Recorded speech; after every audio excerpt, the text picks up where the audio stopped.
Hello and welcome to a new episode of the CTO Show with Mehmet. My name is Mehmet, and as you know, in each episode, I cover different topics from digital transformation, cybersecurity, no code, AI, and so on. And sometimes I have with me guests who are thought leaders, entrepreneurs, startup founders who come to talk about their experiences, what they are trying to do. And today, I'm happy to have with me Ago, who was my colleague in the 100 Days of No Code cohort. And the reason I thought that, we will do this episode because I wanted to share with my audience about the experience that we had there and, what are the things that you can do. So thank you very much, Ago, for taking the time. Can you please just, tell us a little bit about yourself and what brought you to the 100 Days of No Code cohort? Sure. Hello, Mehmet. Hello to all the listeners. That's a nice journey until now, and that's something I never think to do. This no-code adventure. That was how it started. It started by it was a random thing on December. I think that I needed something new for my projects. I like to have in my spare time something to do, something to build, something to create. And I had a failed project, mainly a YouTube channel, and I failed after working for 3 years on this project. This was a good YouTube channel years ago, but the things changed during the years. The YouTube algorithm changed, and I lost a lot of uh, of people, subscribers on my YouTube channel, and so I think that to stop that project and to start something new. I listened about the no code, and as a developer, that was something that I was curious. So I I tried. I subscribed to the bootcamp, and that was something that um, uh, I can't explain. I am a kind of person that um, push my comfort zone, Hmm. my limit every time. I like to learn, and I started without know the English, the spoken English. Uh, I didn't know the platform that I used for the MVP, like Bubble, and I just started, and I can say that it was amazing, amazing the people, uh, amazing the experts, amazing the host of the campus. That was an awesome experience, and until now we are here, Mehmet, to chat and Yes. on the Twitter. That's always so nice to speak with the buddies, because the nobodies may may you something a bit niche, but I see that the trend is very promising in the future, and so that's a kind of super in my opinion today. Nice work. That's cool. That's cool. So Ago, like, did you had an idea before coming to the boot camp, or did you develop the idea there? I am honest. I have the idea into my mind for some week, because I am in a small pets community of Daniel Bassal. Hmm. And I had some idea about some project tracker for my projects. I tried to use Notion, but it didn't fit for me for some reason. So it was a good a good reason to learn Babel and the other no-code tool.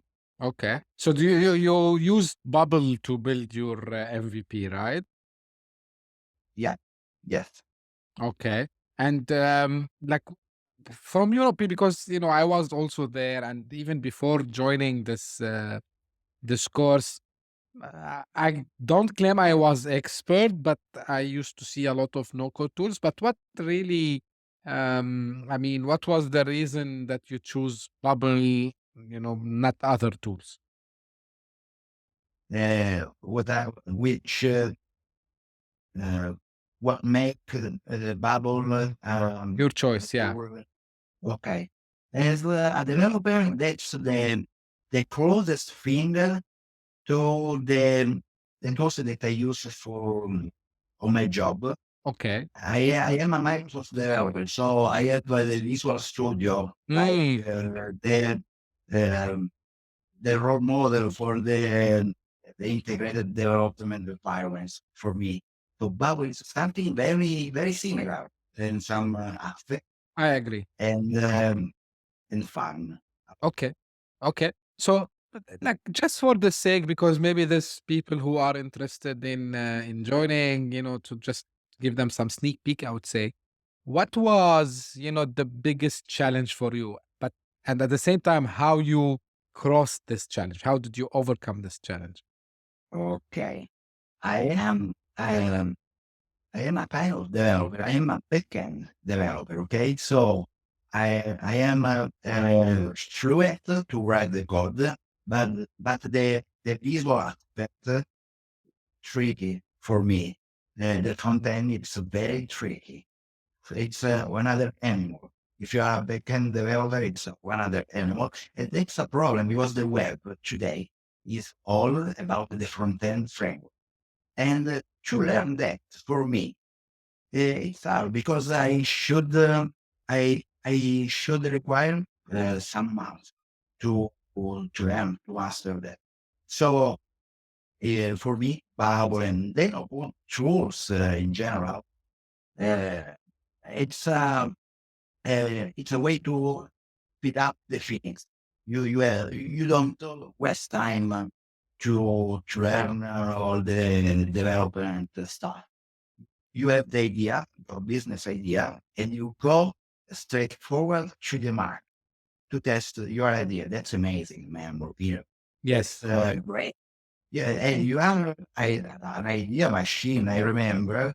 And when you have a lot of ideas, like you have the superpower to test all of this thing. That's insane. If you should develop each idea, it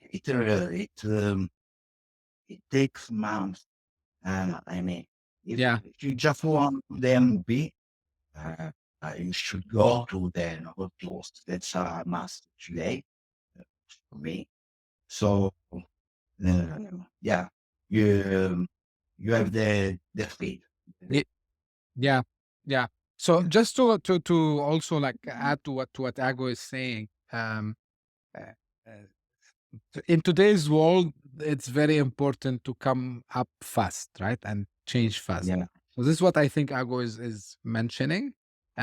If you have an idea back in the days, because I know from myself, I have technical knowledge. I know basic programming. I learned like C, C++, these things. But I mean, right. web applications, right? You want to build a web application, mobile app.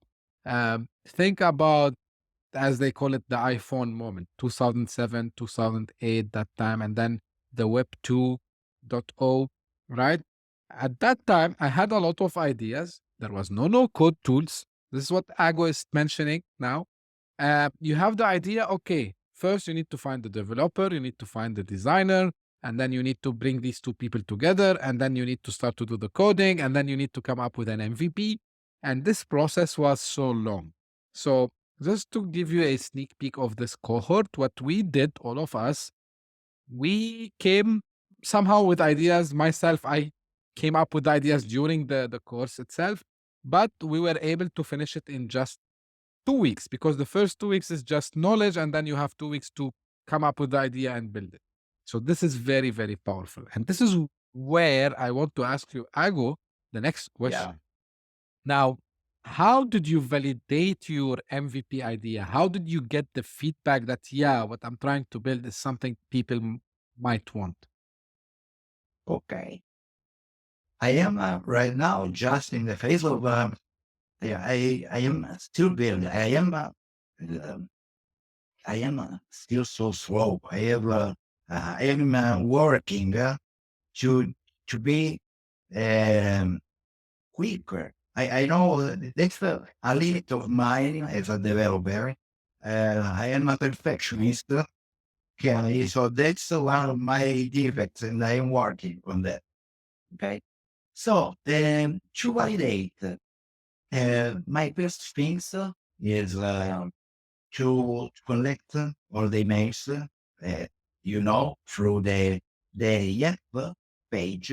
Yes. So that's, in my humble opinion, the first step. Yeah, already have a base of beta users ready to test your to give you some feedback in the beginning. So that's my first step. I'm still building, but I hope to stop the building for the next week. I hope. Uh, but I am going through even because during the building I am learning the course by uh, Kieran Paul, NoCode Lives on Twitter, and for the moment I am in there. And anyway, after this first step, I I will get all the feedback.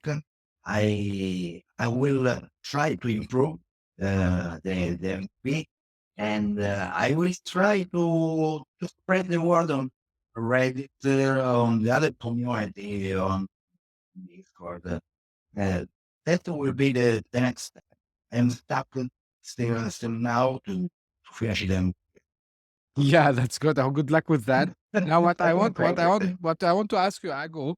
Yeah. Now, I think the format of the course, like the course, Uh-huh. we had a week zero where it was just preparation, and then we had first week, second week, and so on. So, in this, let's say 4 to 5 weeks, which week you think was the most important week for you during the course?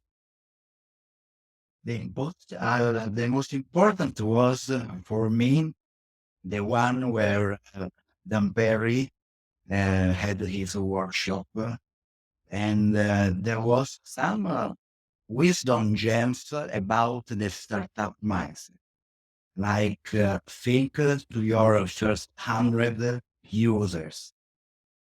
I mean, you just as a developer, I always think just to build it. That's not good.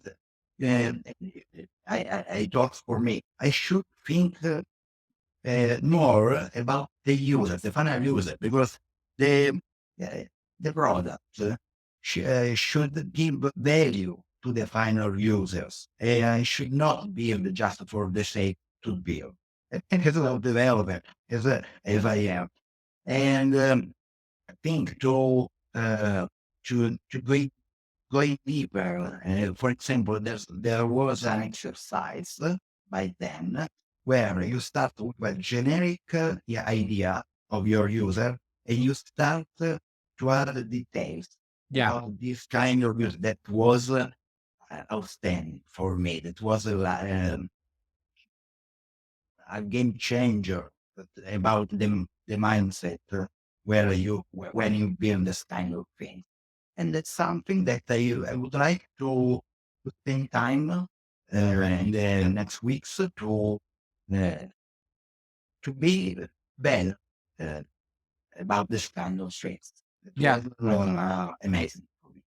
Yeah. So to add on what you are saying, Ago, and just for the listeners or whoever gonna watch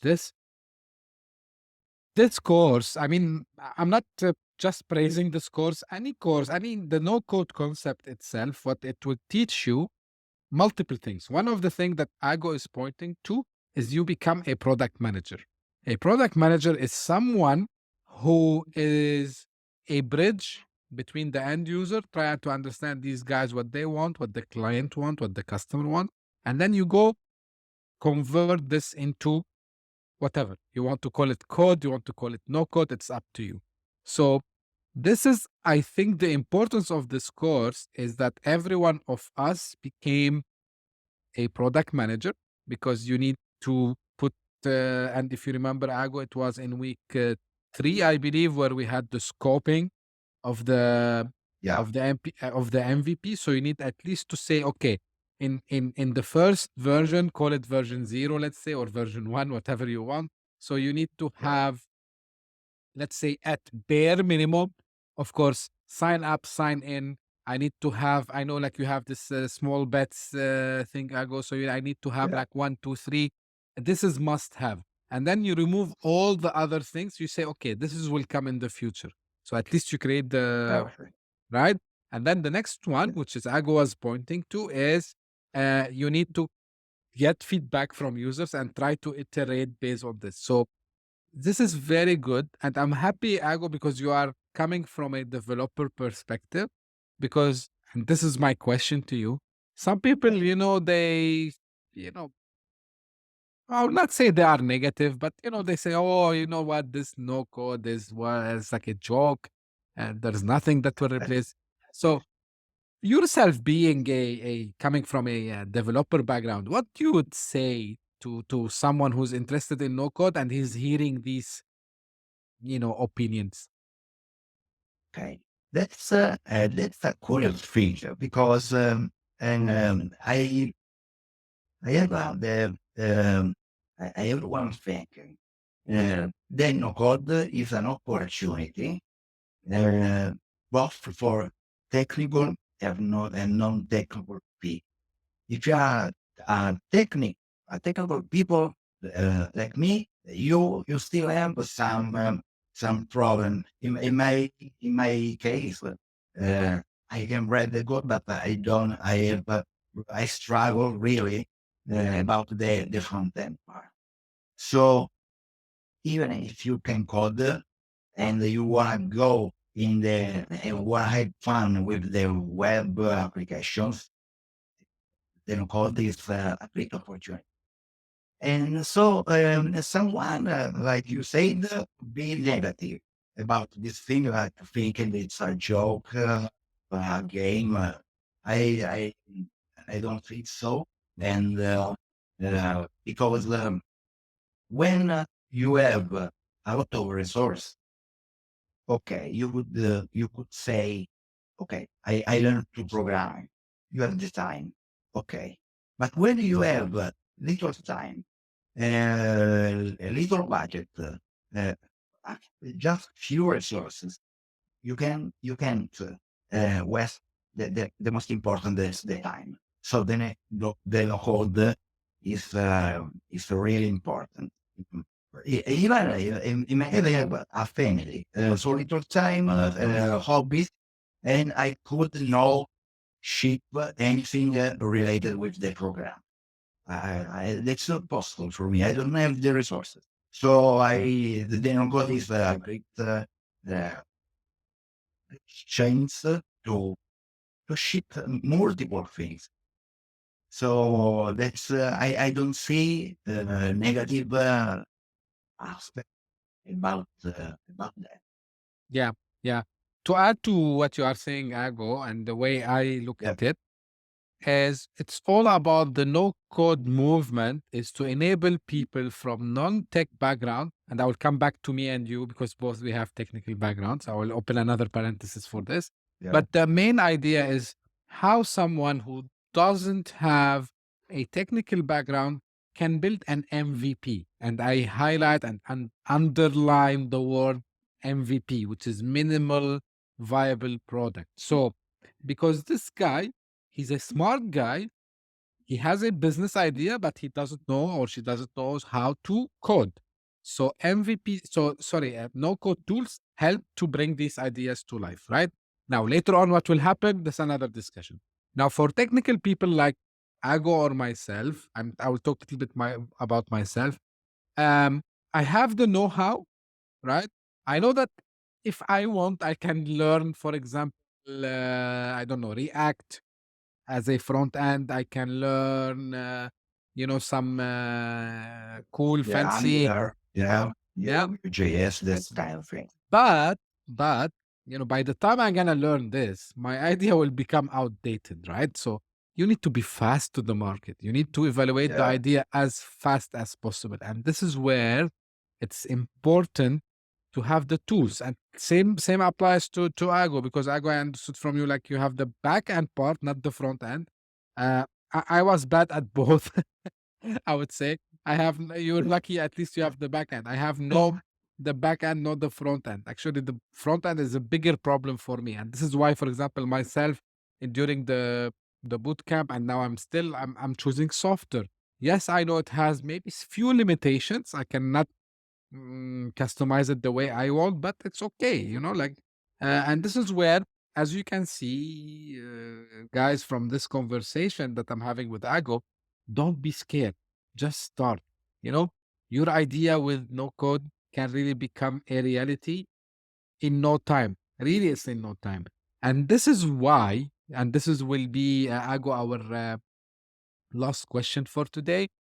What advice you give to people who either are on a, choosing maybe to change careers? Some people want to try something new, and they are looking for this no code. What do you advise them? What do you tell them? You mean a reason to use the no code? Yes, Okay, okay, and why to join, the 100 days of no code or similar programs, let's say. okay. If the first thing that I think, if you are a kind of person like me, that you have a lot of ideas, but you have not the the the chance to build them, to put my biggest problem was to put bring these ideas you have here into your mind, to put in the real world. If you struggle, you have this problem to feel confused because you want to implement all this kind of things, but you can't, or because of technical problems or don't have time, you have joined it because it's really like change. Uh, it gives you the tool and the possibility to implement all those things. Uh, it's a no-brainer. No, you should really take the opportunity. Yeah, and just to add on what you said, Ago, if you go, like, I'm not sure, if my audience, if you are into, for example, Twitter a little bit, because I see this stuff more on Twitter rather than other platforms. Maybe you can see it on, I think, Reddit as well. I'm not into Reddit too much, but I know that it's Okay. there. So, um, you see people, and like, we have examples from the boot camp graduates themselves, that they came to the boot camp, they had no technical background, they built products, and guess what, they sold them, and they sold them for good money. And they later on, they jumped onto the next, you know business idea. So it's not a bubble. It's not something fake. It's something real. There is a real, also, like, think about it from a business perspective. It's a very good way to start, like, a side hustle, or I don't know what you want to call it. So anyway, Right. if you want to know more, okay, you can get in touch, so we can guide you, whether Ago or myself. We can get you in touch with 100 Days of No Code guys as well. They are our friends. So yeah, will be more than happy. Ago, at the end, I want to thank you very much for being with me today on this episode. Um, uh, for my audience, as usual, what I tell you, if you have any comments, if you have any questions about this episode, or about the show in general, please don't hesitate to come back to me. You can reach out to me by email, Twitter, or LinkedIn. If you have any ideas, if you want to come and join me on the show as a guest, I'll be more than happy to do that also as well. You can reach out to me. And don't forget to subscribe to our YouTube channel if you are watching this on YouTube. And don't forget to subscribe to our podcast if you are listening on any podcast platform of your choice. Thank you very much. And until we meet in the next episode, bye bye.